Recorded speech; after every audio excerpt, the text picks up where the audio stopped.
welcome to our short retreat, a few days practicing meditation together.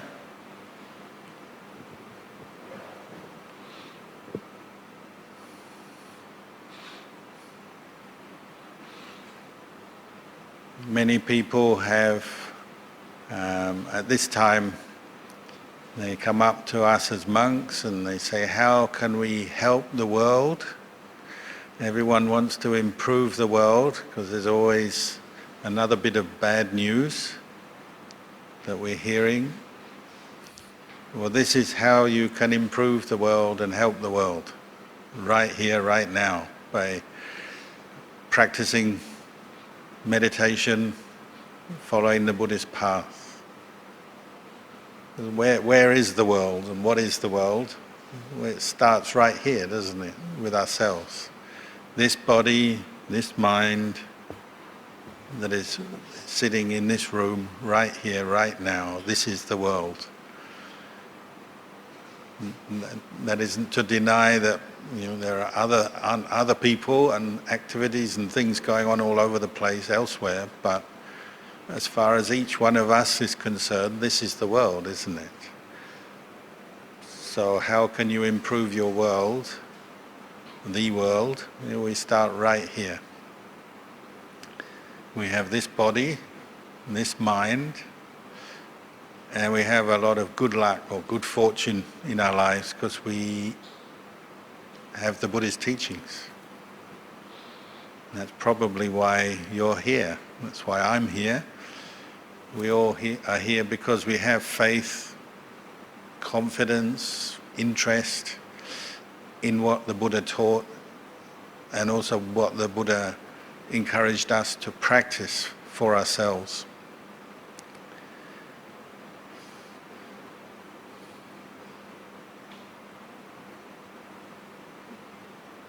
My understanding is that the Buddha was speaking from personal knowledge, experience of the way things are, and particularly helping to explain to us and show us the way out of suffering. As we know, if you summarize the Buddhist teachings, the briefest kind of summary is that he taught about suffering, what it is, what its nature, how it manifests, and then the end of suffering. So it's one of the most positive messages, or the most positive message the world has ever had, to say that, okay, there is suffering as in human life, human existence, but there's also an end to suffering. We're not doomed to suffer forever, but it's on us. It's our own, each one of us has our own responsibility to practice and follow this way out of suffering. And so that's what's brought you all here, I think. You want to learn more and practice more meditation, bring up more understanding, more peace. And in Buddhism we say the peaceful mind is the happy mind, or the highest happiness is the peaceful mind. But that peace has to come about through causes. And those causes are our own efforts in the practice.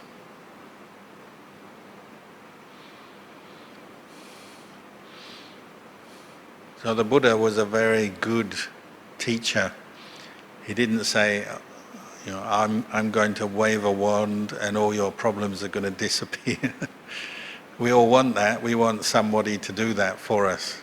Maybe we're all a little bit lazy, or sometimes we get overwhelmed by the challenges of being a human being, the stresses, the sufferings, the difficulties, and we want some simple solution. But the Buddha was honest. He could only speak the truth, what we call Satya Dhamma, the truth. So he's saying, well, there is a way out of suffering, but you have to cultivate it. You have to do it for yourself.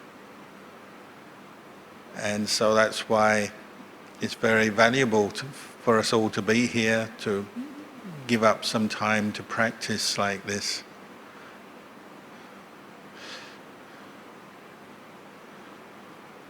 We all know our minds probably already to a certain extent. We know that our mind loves to do things. We have this saying, don't just sit there, do something. You go to work, they want you to do things. You're at home, there's things you have to do. Life is all about doing. But then tonight we're here and it's, don't just do something, sit there. We're reversing it a little bit. Learning to be able to just sit still with ourselves, be at peace with ourselves right here, right now. At this moment, there's nothing else you have to do. However busy your life is, however full of responsibilities it is, things you are planning to do, things you need to do, things you want to do. At this moment, all you have to do is just sit here and pay attention either to the words of what I'm saying or maybe just to your breath. Breathe in, breathe out, because we're all breathing individuals, we breathe. And that's all. Already that brings up doubts for some people. We're so used to doing things, having a whole list of activities, tasks, targets, goals to be met, things to be completed, places to go, places to be. We're so used to that. If someone like me comes here and says, oh, just sit still, watch your breath. It's like this part of the mind is saying, I can't do that, and that's not the right thing. I should be doing something else. And you'll find that. Even tonight you'll experience that, I'm sure. That doubt or that thought that says, why am I here? Why did I come anyway? I should be doing this, doing that. That's the mind, isn't it? We say it's a conditioned thing. Because we have done many things before and we've accumulated all kinds of experiences and what we call attachments, clinging. As soon as you do sit still like this, some of that attachment, clinging will come up. And partly it will be, why am I here? It comes up as doubt. Maybe worry, anxiety. Oh, did I turn the cooker off? Did I turn this off? Did I park my car correctly? What about the cat? What about the dog? What about my children? What about my parents? There'll be something already nagging at your heart, the inner nagger, that will make you doubtful or worried or concerned. Maybe you can't sit still. Especially in the beginning of a retreat, you'll find there are all of these doubts, anxieties come up to test your resolve. In Buddhism, we talk about Mara. Mara is the figure. Sometimes it's personified as a figure. Sometimes it just means obstacles, difficulties, things we have to go through, challenges and tests. So that'll be the first Mara that comes up. Why am I here? What's the point of this? What am I going to get out of this? Maybe Mara even started this afternoon or earlier today. Why am I going there tonight? Can I really do it? We have the Mara of the doubt about whether we can actually complete a retreat. Can I sit there? Will my legs hurt? What will I do if I'm bored? Sometimes Mara is another person. We've all probably experienced that. You say you're going to do a meditation retreat and your partner or your parent or your friend says, oh, what a waste of time. What's the point of that? Sitting there doing nothing. You should be out there, helping the world or doing something for the world. Or maybe you have that Mara so you don't tell anyone you're on a retreat. You keep it quiet. Which is a bit sad, isn't it? Sometimes people can't tell anyone else they're doing meditation. They're worried they'll be criticized or whatever. But that's life. Not everyone in the world sees things in the same way. But I would say, and I think if the Buddha would say, and all the Buddhist practitioners since the time of the Buddha, they would say, this is a good thing, this is a useful thing, however difficult it is, whatever challenges come up tonight, tomorrow, the next day, it's a worthwhile thing because you're learning about yourself. And that's the most important thing in life, because that's what you really know, isn't it? As a human being, you know yourself, and you can change yourself for the better, which is what the Buddhist teachings are all about.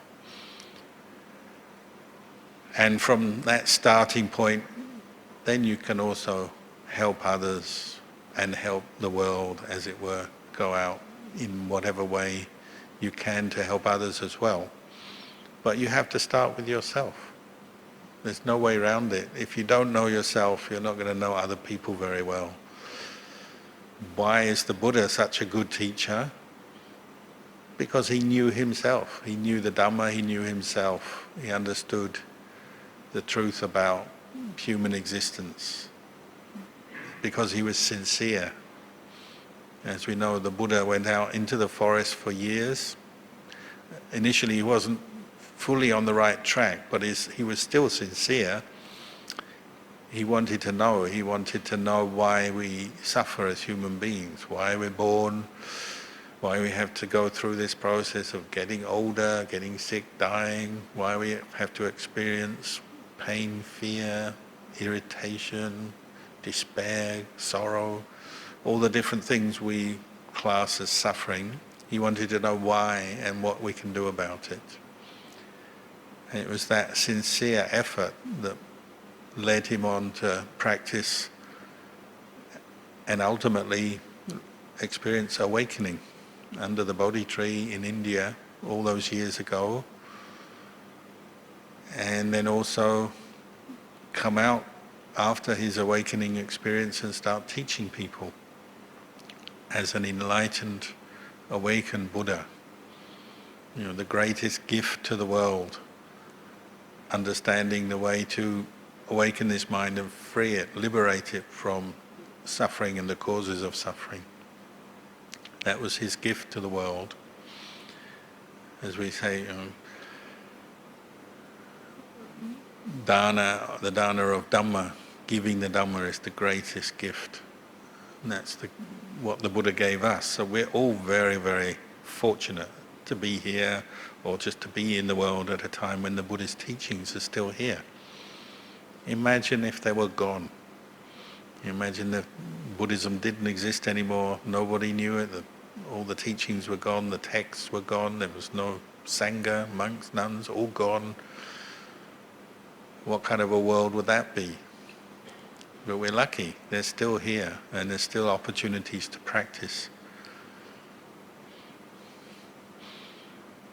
So it's that sincere aspiration of the Buddha, or prior to being a Buddha, we call him the Bodhisattva, for understanding suffering, its causes, and how to end suffering, doing it, going through the challenges, the difficulties, the maras, completing that, and then sharing what he understood with us. Successive generations. And he initiated the Sangha. At the beginning of this year's Rains Retreat, back in the beginning of August, it was a very late one this year, we celebrated the day we call Asalaha Puja. It's the day, the full moon day, when the Buddha taught his first teaching, the Dhammacakkappavattana Sutta, and he outlined the basics of the Buddhist teachings, the Buddhist path, the Four Noble Truths, suffering, its causes, the end of suffering, and the path leading to the end of suffering. And as we know, the story goes that Venerable Kondanya, one of the 5 ascetics sitting listening to the Buddha, had this experience, the opening of the Dhamma eye, listening to that talk, following through the Buddha's reasoning and explanation. And people always say, how can somebody have these sort of enlightened moments just listening to a talk? Why them, not me? We always come back to our selfish kind of thoughts. Why didn't it happen to me? Why was it him? And what did he do to get that happening? Well, obviously, Kondanya had practiced a lot before then. He was ready. We say in Thailand, where I used to live, they say he was ripe. He was ripe for enlightenment. He had practiced with sila, the precepts. So he had a sense of moral integrity. He understood basically what is good and evil and practiced the good and abandoned the evil already. He was doing that. He'd already practiced meditation, so he knew how to calm his mind, focus the mind, let go of distracting thoughts, the sleepiness, the doubts, the worries. And he was ready to listen. He had faith in the Buddha. He was ready to listen and follow through the reasoning of the Buddha, which is mainly centered around observation of the way things are, and particularly the transient, changing nature of this body and mind. This body and mind that we call a human being is actually a set of causes and conditions that are constantly arising, ceasing, interacting with each other and the world around in a constant state of flux or change. So he had this simple but deep and profound insight. Whatever arises must cease. Whatever arises from a cause must cease. There isn't such a thing that just arises and then just stays there.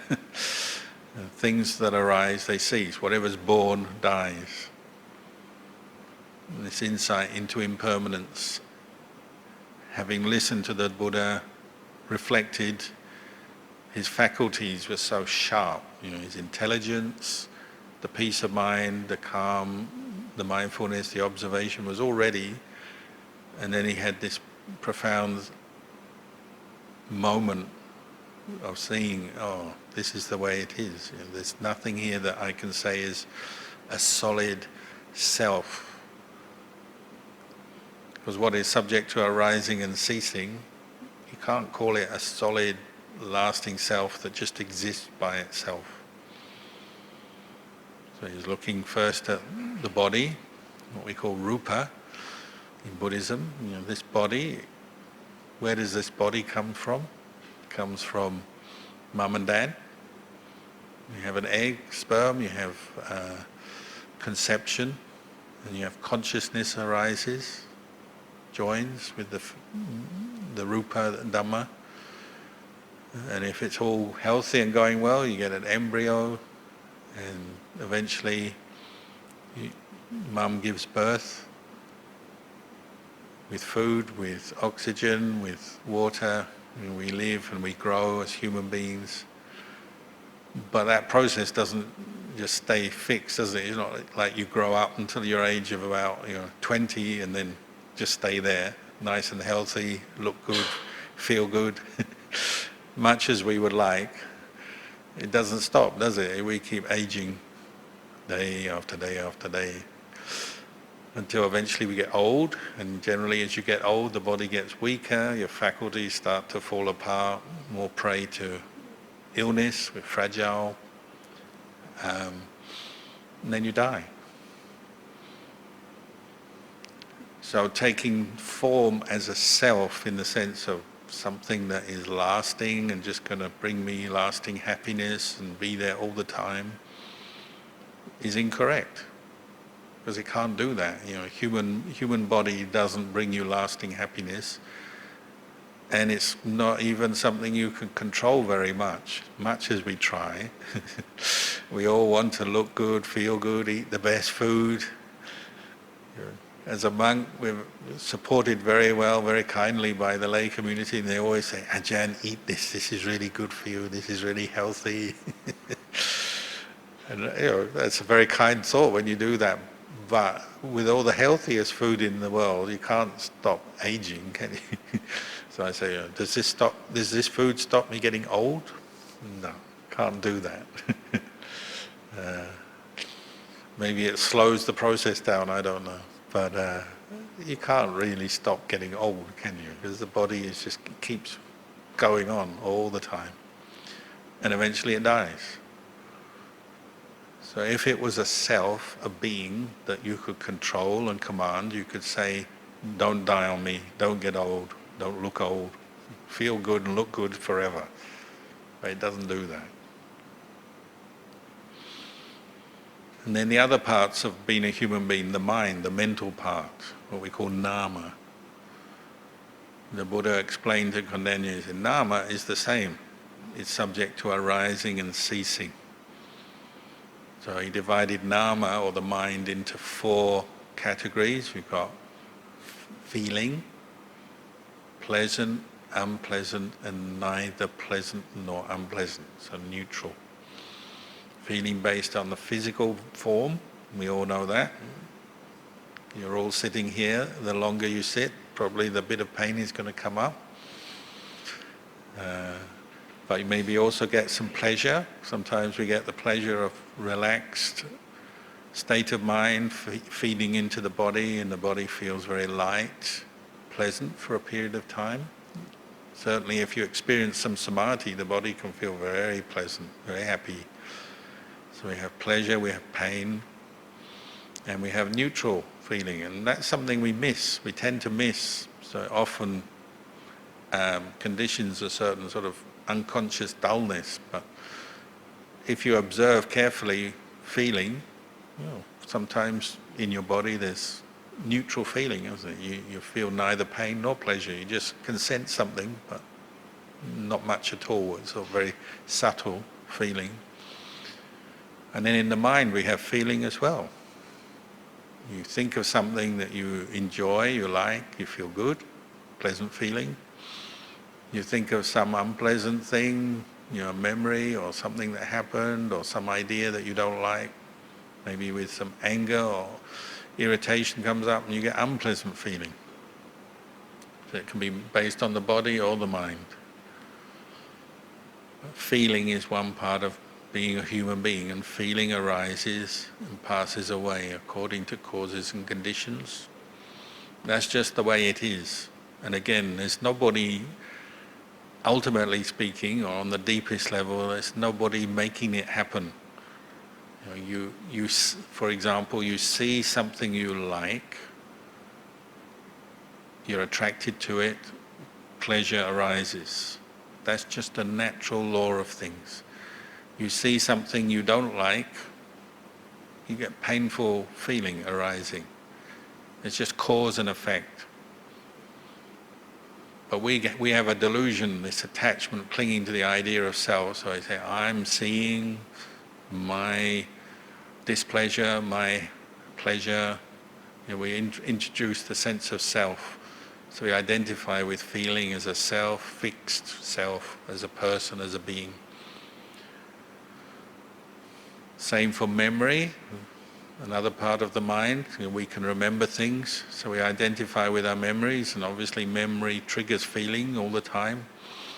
You remember pleasant things, you remember unpleasant things, you remember things, you label things, you identify, and we say you give importance to things. And that's partly why you remember. You remember things that matter to you. Previous experiences, they leave an impression on the mind. So if something really good happens, you really enjoyed something, or you tend to remember it for quite a while. If something really unpleasant, traumatic happens, you remember that. So we can remember the good, the bad, the pleasant, the unpleasant. And those memories keep coming up, but they also change, don't they? We lose our memory, or we remember differently over time. Memory isn't just fixed and reliable, and your memory of what's gone before today, in 5 years' time, some of that will have changed, won't it? Gradually your memories can evolve, and sometimes we rewrite history in our mind when we remember wrongly, or we add on things, take away things.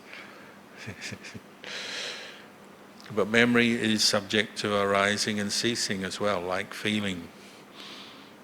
And then thoughts, we all know that.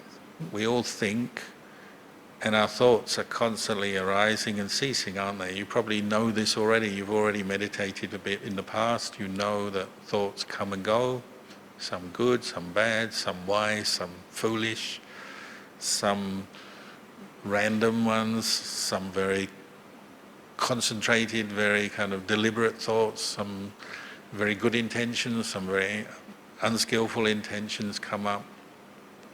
Thoughts are arising, passing away all the time.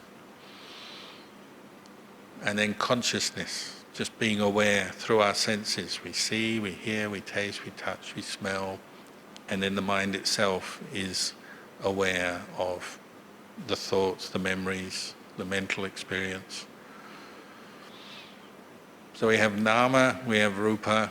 This is a human being. This is how the Buddha described a human being. He said it's all subject to arising and ceasing. It's all conditioned. It's not just sort of this kind of permanent entity that you can command, control, make how you like. That's a delusion. Even though we think like that most of the time and we act like that most of the time, when you start looking more closely, it's not like that. But of course, much of the time we don't look very closely. We just follow habits and react and go through life often half asleep, you might say. That's why a Buddha is awakened. That must mean an unenlightened person is not awake, which means they're asleep. I certainly felt like that. When I started practicing Buddhist meditation, I was thinking, wow, I've been so asleep for so long. You just kind of walking around, going through your life, kind of half aware, half awake, half knowing yourself and half not. And that's why we suffer, isn't it? If you're fully awake, you wouldn't fall into suffering. You wouldn't think incorrectly and create all kinds of problems in your mind, because you'd be awake to the truth. So we often talk about this practice of meditation is waking the mind up to the truth, using the practice to waken up. Because when you're asleep, you get things wrong, don't you? You think wrongly, you act wrongly, and you make mistakes and you bump into things. It's a bit like being in the dark, isn't it? When you're asleep, and when you're in the dark, you don't function so well. That's why we've got lights on, because at night, if you're in the dark, it's not so easy to do anything. But if you're unawake, then it's like you're in the dark all the time. We say that, don't we? Say something happens at work or in the family, and you can sense something's happened, but nobody's told you. You say, I'm in the dark. What happened? What happened? We like to know, don't we?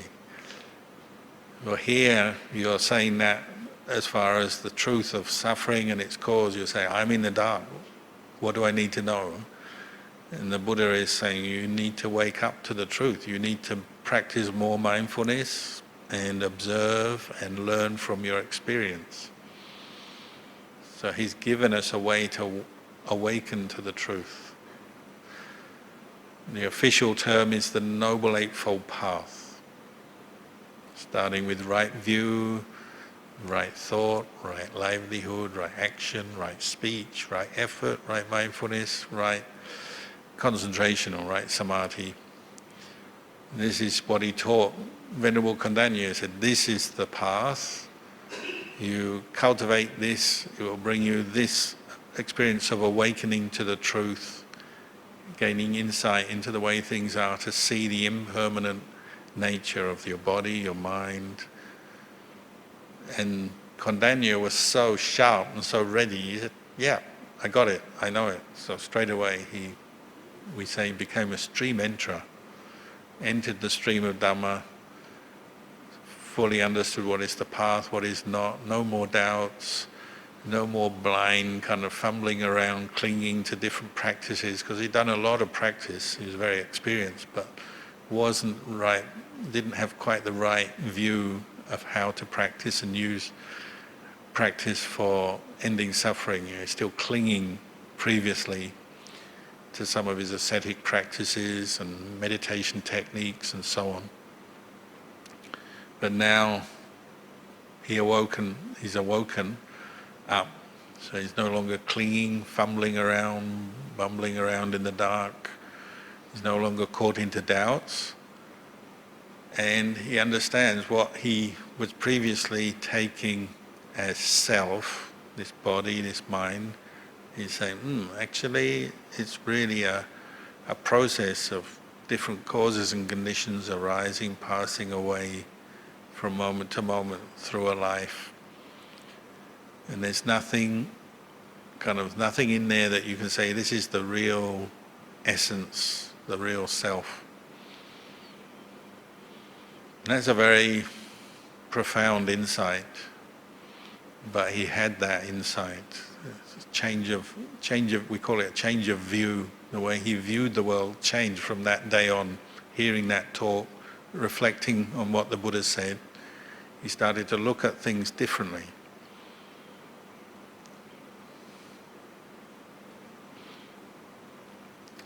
So we're all following in the footsteps of Venerable Kalyano.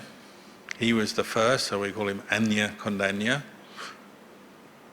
The Buddha explained the Four Noble Truths, the way of practice, and from that time on we've had Buddhist Sangha in the world, monks and nuns, practitioners and lay practitioners, like you're all temporary coming into the monastery, keeping 8 precepts. You're like temporary Sangha members. So following in tradition that began with the Buddha giving his first teachings. Since then we've had laymen, lay women like yourself practicing and awakening to the truth.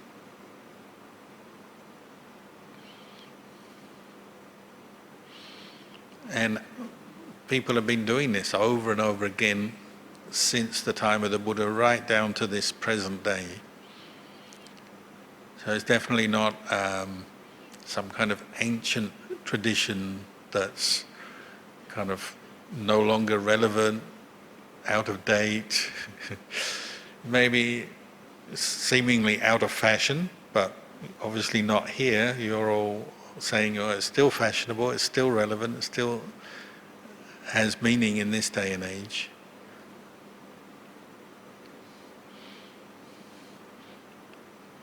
But we all have to walk this path and do the practice ourselves, don't we? I would love to be able to wave the magic wand and make you all enlightened, or make myself enlightened, but you can't just do it with one wave of the wand. We have to do some practice, sitting, walking meditation, keeping precepts, listening to the Dhamma, reflecting on it. There's a number of different factors that come together to help your mind wake up to the truth. Sometimes it sounds very easy, and in one sense it is easy. There's not a lot to do, is it? It's just pay attention to the way things are until your mind sees and understands what is suffering, what its cause, what we have to do to abandon the cause of suffering. There's not a lot to it on the one hand, but on the other hand there is, because we make it more complicated than it needs to be. Ajahn Chah, my teacher's sort of simple expression was, we suffer because we think wrongly, our wrong thinking. We have the wrong idea, the wrong attitude, the wrong thought, and so we suffer. And you have to see that, see where you're going wrong. So One thing I've always used in my practice, whether it's sitting meditation, walking meditation, or just going through life, doing different things, reflecting, I always say, where is the suffering? And that's where the wrong thinking is. Where there's clinging, where there's attachment. And because wrong thinking is really coming from attachment, isn't it? So actually going to the very heart of the problem is like, if you're suffering, then must be something wrong in your thinking there. And when I say suffering, I mean mental suffering. We talk a lot about suffering in Buddhism, but we're talking about the kind of suffering that can be fixed, can be changed. Some suffering in life is just something you have to endure, isn't it? Like going back to the physical body, as a human being, you will have some pain, discomfort, hunger, feelings of heat and cold, illness and so on. This will happen, and when that happens, sometimes all you can do is just endure and be with it. You get your medical help, when you're ill or injured, you get your food when you're hungry, and you turn the aircon on when it's hot. But still, there'll be a certain amount you have to just endure. And that's something you just have to know, isn't it? Oh, this is something I can't do much about, I'll have to endure. But then there's another kind of suffering, the kind of suffering that you can fix, that you can change through your own efforts. And that's what the Buddha was particularly focusing on. Of course, the material suffering of living in the world, well, that is important as well. And so the basics of practice are just having enough food to eat, place to sleep, medicine for when you're sick, the basics of life, clothing. We all know that, and I think here in Singapore, I think you've all got that, as far as I can see. Nobody's starving. You've all got a roof over your head at night. Who is the worst off in this room? It's not you, it's us. We're monks, we're penniless. And one of the roles of the monks in the world is to remind you don't need a lot to get by as a human being. One meal a day, if that's all you've got.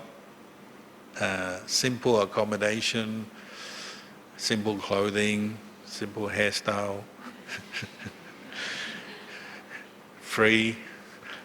Every 2 weeks, shave the head, free. How much is a haircut cut in Singapore these days? $12. That sounds quite cheap. I'm sure some of the ladies go up a bit, doesn't it? It can be $50, $100. But this hairstyle, free. So there's some things in this world that are free. This hairstyle is free. But we're a reminder that you don't need a lot, even though the mind will say, I need a lot to be happy, to be content. And that's why we can share, we practice dana, because generally we have more than we need. There's always somebody, as we know, in the world there are plenty of people struggling with need for medical care, food, other kinds of material help. So that is a part of the practice, getting that established. And all of you are obviously materially well off enough that you can give up your time to come and be here. You're not too ill to be here, you're not struggling financially that you can't be here because you've got to be working a double shift tonight or something to make ends meet. You have enough that you can be here to practice. That's your good karma, your good merit. So that is important. But once you've achieved that, and you've all achieved that, then we're talking about the kind of suffering, this excess or additional suffering that we love to create as human beings. We love to think up all kinds of problems. Mara likes to invade our mind nightly. Before you go to bed at night, how many worries do you have? Be honest, do you sleep peacefully? I mean, some people do. I'm always jealous of them. They just lie down and straight away they're gone. Not just when they lie down at night, in a car, here, there, they're just falling asleep all the time. I'm a very light sleeper, so I sometimes look at them and say, oh, I wish I could do that. But before you fall asleep, what's going on in your mind? That's often a sign of where you're at in your life, this kind of additional suffering, the worries, what's coming next, fear, anxiety about health, money issues, job. Maybe we're going to lose our job, or some change will happen in our workplace. Health issues may be coming up, or our loved ones, attachment to our parents, our children, our loved ones. Is something happening to them? It will all come up as you're falling asleep. Maybe even you wake up in the middle of the night. The worries are so strong they bring you up. It's a very kind of unpleasant thing, isn't it? When you're worrying so much, you fall asleep, and it's like someone drags you back out of sleep straight away, and you wake up and you're still worrying. That's when the karma is really strong. Or sometimes it's other things, isn't it? Desires for unfinished business, the things you want in life that you haven't got yet. You're falling asleep, you want it. All kinds of stuff, sensual desire, sexual desire, desire for material things, desire for fame, fortune, reputation, power, desire to go on holiday, desire for this, buy a new house, get new this, new that. It all comes up, doesn't it? We fall asleep dreaming about this stuff, our worries, our desires. And it's not just then, but I'm just giving you an example of where you might notice some of the suffering that you have that is on top or additional to the basics of just having enough food to eat and place to sleep, place to stay. And you've got all that, but yet why is the mind still discontent? Where is it coming from? And it's because we haven't yet seen the truth, so we're still caught into that wrong thinking Ajahn Chah was talking about. We still worry, we still get irritated and angry, we still want things and endlessly desire things. Mind is never still, never peaceful. That's what we're coming to study and learn about here, how to deal with that better. So I would say one thing you'll probably find after this retreat is you will sleep better at night. Sign of a peaceful mind, you sleep well, you don't worry about things so much. And it's a very reasonable goal in life, just to be able to go about your business feeling at ease within yourself. Sure, we'll have problems. Life is, a succession of problems, you might say. But it's your attitude and how you're dealing with it. Are you adding to these problems? Are you making them bigger? Are you manufacturing new problems out of nothing? We do that all the time, don't we? When we're not awake, we're not aware of our mind.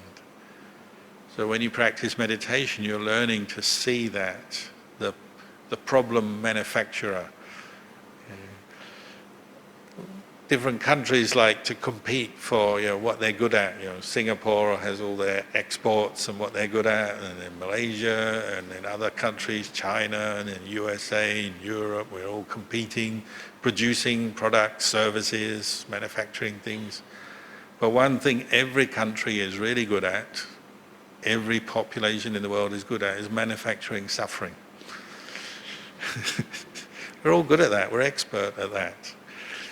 You don't even need to go and get a degree in it at university, you just do it anyway. Even people who don't go to university suffer. People who go to university suffer, people who study many things suffer.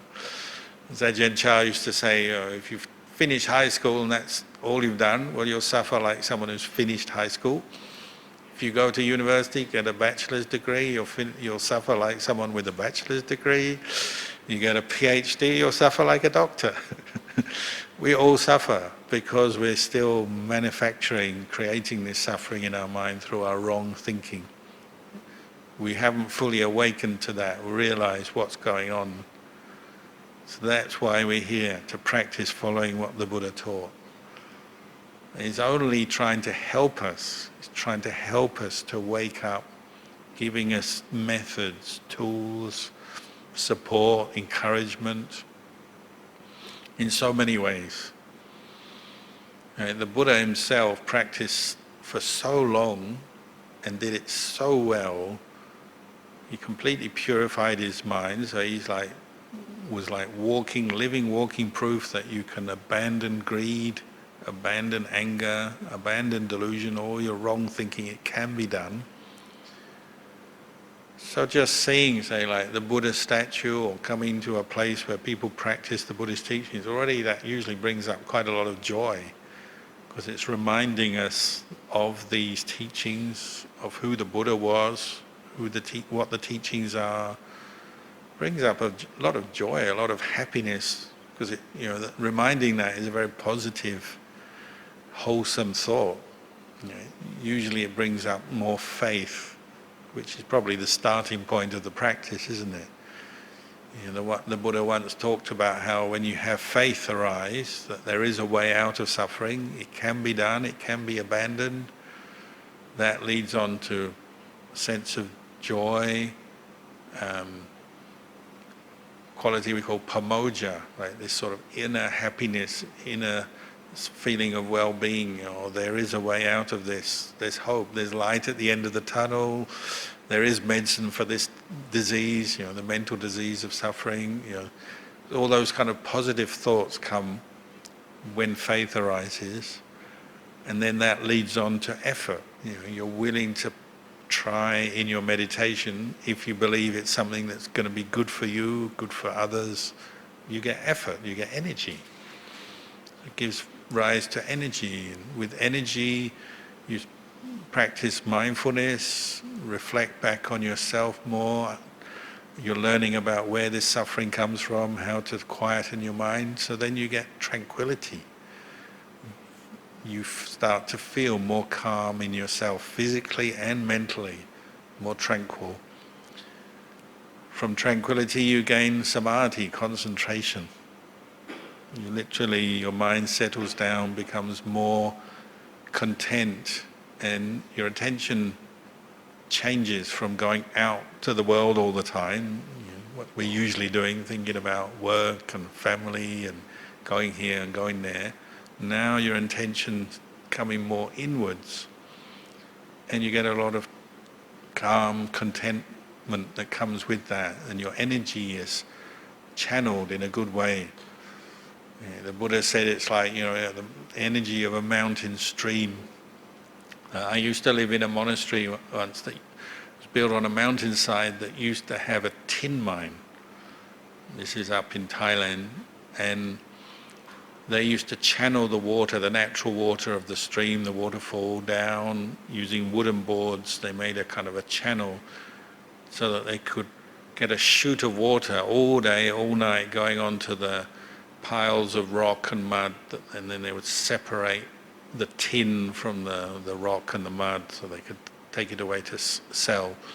And the Buddha said when you develop samadhi, you're channeling your mental energy in one direction, so you're bringing it under your control.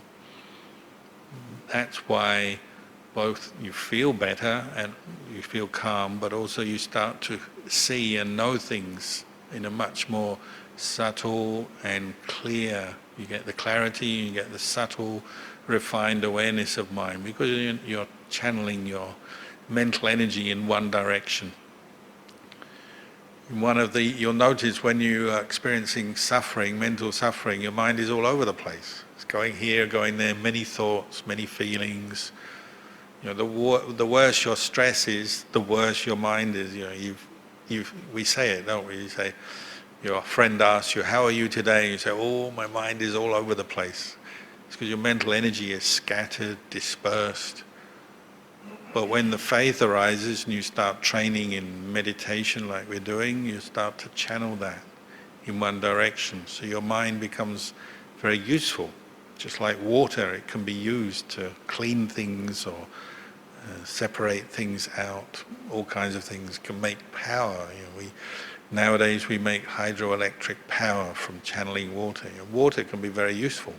Our mind is the same. The Buddha already used that similarly a long time ago. Once you're channeling your mind, paying attention, looking, observing, investigating, then you can know things the way they are. So if you are caught into some suffering, you can start looking at it and say, why am I suffering? What's going on here? Oh, I'm just attaching to this angry thought, to this worry, to this desire that's obsessing my mind. You start to see that more clearly, rather than just always reacting and getting caught up into more stress, more problems, creating more problems. You start to look at it from a place of calm, tranquility, and probably you'll find one of the most likely outcomes is that you'll see all these thoughts of suffering, they arise, they pass away. They're temporary.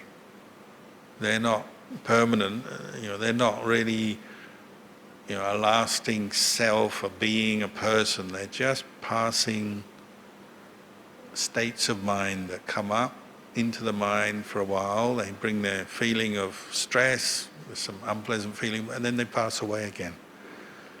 As your mind becomes more clear, more still from the practice, then you can see that, it reveals that, or you awaken to the truth and you see, thought is just a thought.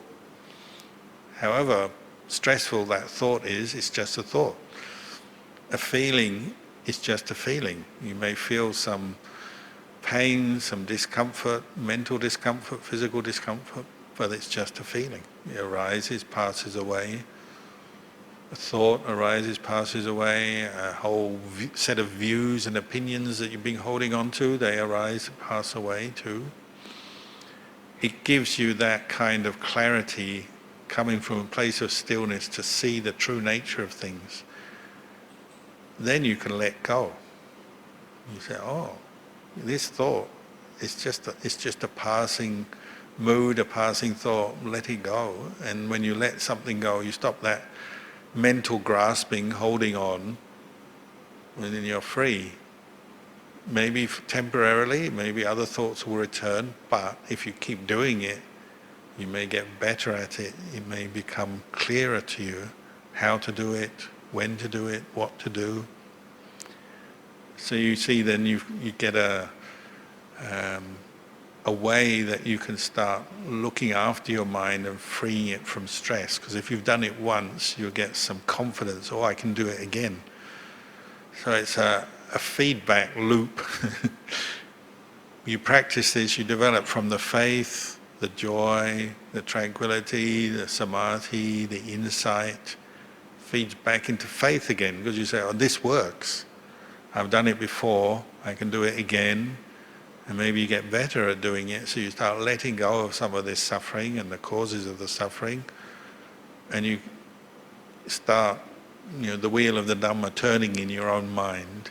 Just like Venerable Kalyano, maybe you haven't finished the job yet, but you can see there's a way that you can free your mind from suffering if you keep doing this. Basically, just keep bringing up that awareness and letting go. Just let it be. Don't get involved with it.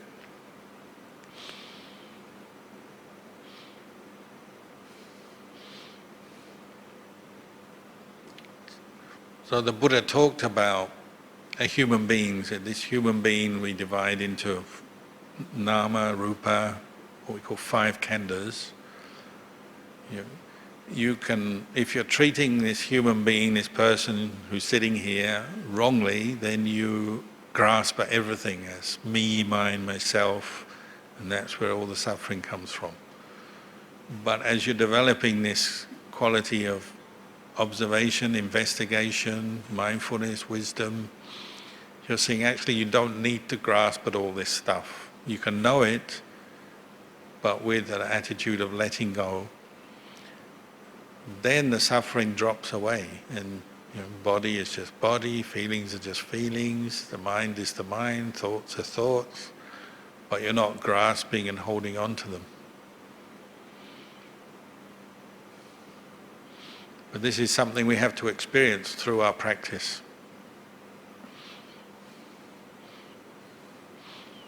So maybe we have a little bit of time left. Now, the last part of the session tonight, we'll just do some meditation quiet meditation. I've given you background now, why you're here, what you're doing, I hope. I'll just talk you through it, a little bit of guidance, how to meditate, the actual nuts and bolts of it. So you may be a little bit restless or have some pain, but just be patient with that. It's just a feeling. But try and find a comfortable posture. What did the Buddha say? He said, sit up straight. So it's a bit like being back at school. I don't know if you went to that kind of school, but when I went to school, the teacher comes and goes, sit up straight.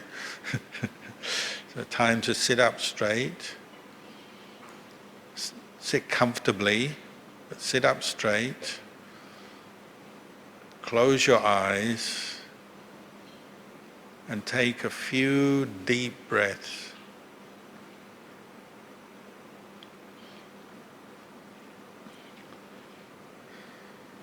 As you take some deep breaths, follow the feeling of the breath in at the tip of your nostrils.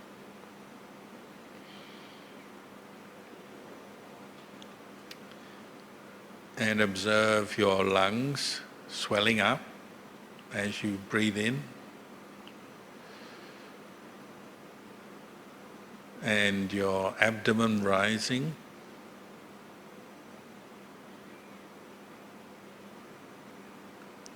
and your abdomen falling, your lungs deflating, and the air going out at the tip of your nostrils.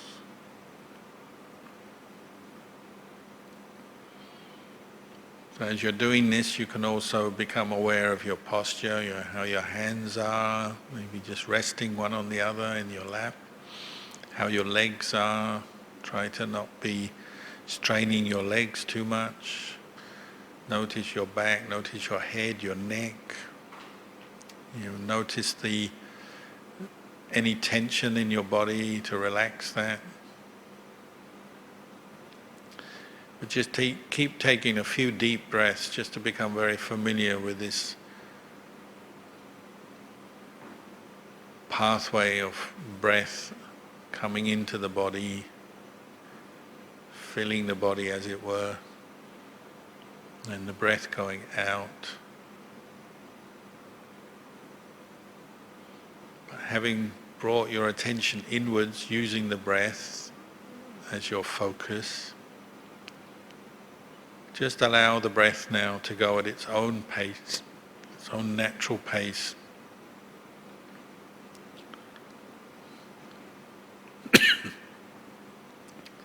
And if you can just pick a point to be your point of reference as you're practicing mindfulness. So I usually go to the tip of the nostrils, but the chest is also another point that might work, or the abdomen. Maybe you've done this before and you already have your area where you put attention. If you're new, then maybe try the tip of the nostrils and just settle your attention there. So you're catching the feeling of the in-breath coming in, rushing past that spot, the tip of your nostrils. And then the breath pauses, and then you have the breath outwards at the tip of the nostrils again. So very simple instruction, and you only need now to keep your attention in one point, knowing the breath going in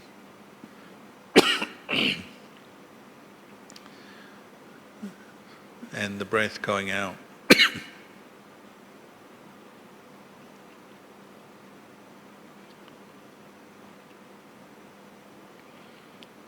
If it helps,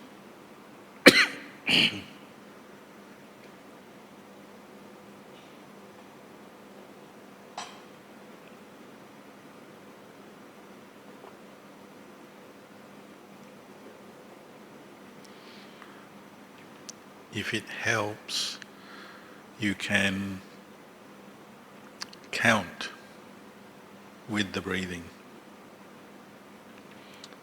So as you breathe in, you count 1. As you breathe out, you count 1.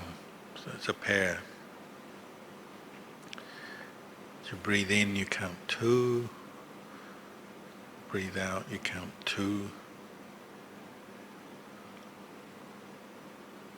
Count up to 5 in-breaths and out-breaths.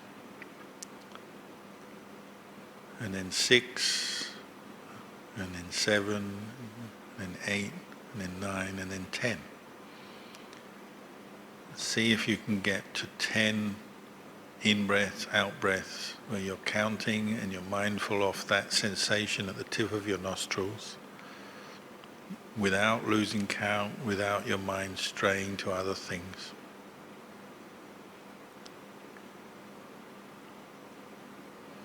But if you lose count midway, just begin again at 1. This is not a test where you have to convince anyone that you can count or that you can do it. You're simply training your mind to pay attention to the breath and let go of everything else. And the counting may help you. Or some people like to recite a word. So it could be Buddho from Buddha, Buddho. Breathing in Bud, breathing out Do.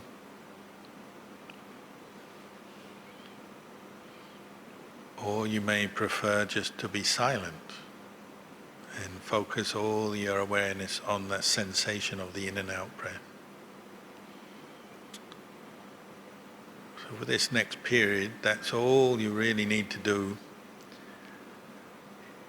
But be very patient with your mind as it wanders away. Be patient as you bring it back. Remind yourself what you're doing. Your task is just to know the breath. You don't need to think about other business or other people. Even though the room is full of people, you can just imagine that you're on your own. And if you have any pain or itches in your body, just note those and let them go. You don't need to worry about them. Just keep coming back to the breath. And we'll carry on doing this for a period of time till you hear me tell you that it's the end of the meditation.